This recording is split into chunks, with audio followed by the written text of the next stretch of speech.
की बात हो और न्यूटन्स के लॉ याद ना आए, इट्स इम्पॉसिबल। तो आज हम समझेंगे न्यूटन्स के 3 लॉज के बारे में। तो सीट बेल्ट बांध लो क्योंकि ज्ञान का रॉकेट लॉन्च होने वाला है। न्यूटन का पहला लॉ जो कि कहता है laws of inertia. Law of inertia क्या कहता है? जब तक एक ऑब्जेक्ट यानी वस्तु, शुद्ध हिंदी में वस्तु, वो अपने रेस्ट या मोशन की स्टेट को चेंज नहीं करता है। कैसे? By external force. जब तक एक ऑब्जेक्ट को जो कि रेस्ट में है या मोशन में है उस पर कोई एक्सटर्नल फोर्स एक्ट नहीं करता है, एक्सटर्नल फोर्स या बाहरी फोर्स उस पर नहीं लगता है, तब तक वो ऑब्जेक्ट अपना जो मोशन में है तो मोशन कंटिन्यू रखेगा, रेस्ट में है तो रेस्ट में रहेगा, वो अपना स्टेट चेंज नहीं करेगा। फॉर एग्जाम्पल, ये मेरे पास एक मार्कर है, मैंने इसको इस तरह से अपने हाथ पे रखा, ठीक है, ये अभी रेस्ट पर है। ये तब तक अपना स्टेट चेंज नहीं करेगा तब जब तक मैं इस पर कोई एक्सटर्नल फोर्स ना लगाऊं। मैंने इस पर फोर्स लगाया, इसने अपना स्टेट चेंज किया। आपने एक और रियल लाइफ एग्जाम्पल देखा होगा, जब आप साइकिल चलाते हो, वो तब तक नहीं रुकेगी जब तक आप उस पर ब्रेक ना लगाओ, ठीक है। तो इस तरह से मोशन भी अपना स्टेट चेंज कर रहा है, रेस्ट पे आ रहा है। एक और रियल लाइफ एग्जाम्पल से आपको समझाती हूँ। आजकल ठंड का मौसम है, सुबह उठने में आपको तो दिक्कत आती ही होगी, बेड से हटने का मन नहीं करता, तो आपका जो इनर्शिया है वो आपको बेड पर खींच के रखता है। और जब तक एक्सटर्नल फोर्स यानी मम्मी की डांट, किसी किसी को तो मम्मी का चप्पल जूता ना जाने क्या क्या खाना पड़ता होगा, तो जब तक मम्मी की डांट आपको एक्सटर्नल फोर्स ना दे, आपको कुछ ना बोले कि उठ जाओ वरना पापा आ जाएंगे, तब तक आप बिस्तर से नहीं उठते हो। तो वो आपको, आप रेस्ट पे थे, मम्मी का एक्सटर्नल फोर्स लगा, आप अपना मोशन चेंज किया, अपना स्टेट चेंज किए, तो ये होता है लॉस ऑफ इनर्शिया। अब हम बात करेंगे दूसरे लॉ की, which is F is equals to m into a, force is equals to mass into acceleration. किसी भी ऑब्जेक्ट का एक्सेलरेशन उसके फोर्स और मास के प्रोपोर्शनल में होता है।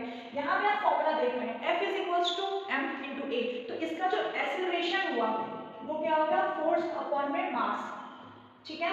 अब आप एक एग्जांपल से समझो, हमारे पास एक फुटबॉल है और एक क्रिकेट बॉल है, तो फुटबॉल और क्रिकेट बॉल को आप सेम फोर्स से किक करो, ठीक है, मारोगे सेम फोर्स से, फुटबॉल ज्यादा दूर जाएगा, क्यों? क्योंकि उसका मास कम है। क्रिकेट बॉल कम दूर जाएगा, क्यों? क्योंकि उसका मास ज्यादा है, तो उसमें जो एक्सेलरेशन है वो कम लग रही है और फुटबॉल पे एक्सेलरेशन ज्यादा लग रही है।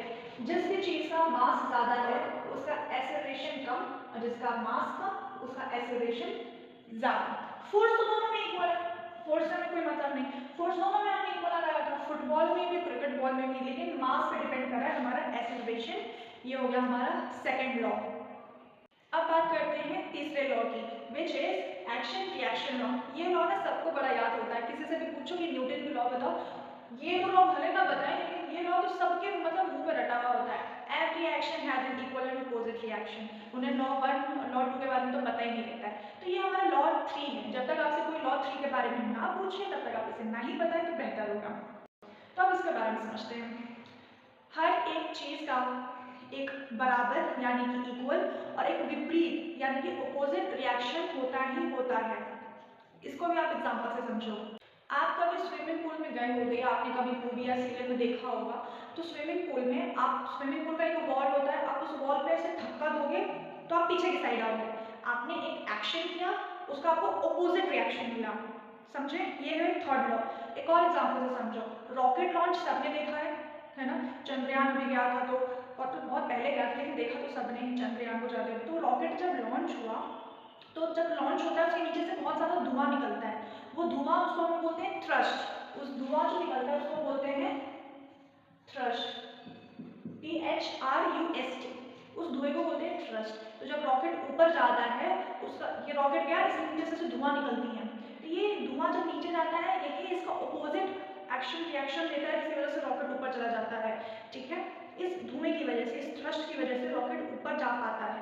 जितना जोर से ये एक्शन नीचे देगा, मतलब जितनी जोर से ये धुआं नीचे छोड़ेगा उतनी जोर से धुआं जो है इसको अपोजिट रिएक्शन देगा, ठीक है, उसी वजह से रॉकेट लॉन्च हो पाते हैं। तो ये था हमारा एक्शन रिएक्शन लॉ। अब न्यूटन का लॉ तो समझ आ ही गया होगा। अगर टॉपिक्स क्लियर हो गए होंगे तो प्लीज़ इस वीडियो को लाइक करके आप एक एक्शन करो, और मैं ऐसे और अच्छे अच्छे वीडियोस लाके आपको एक रिएक्शन दूंगी। तो मिलते हैं फिर नेक्स्ट वीडियो में, तब तक के लिए राधे राधे।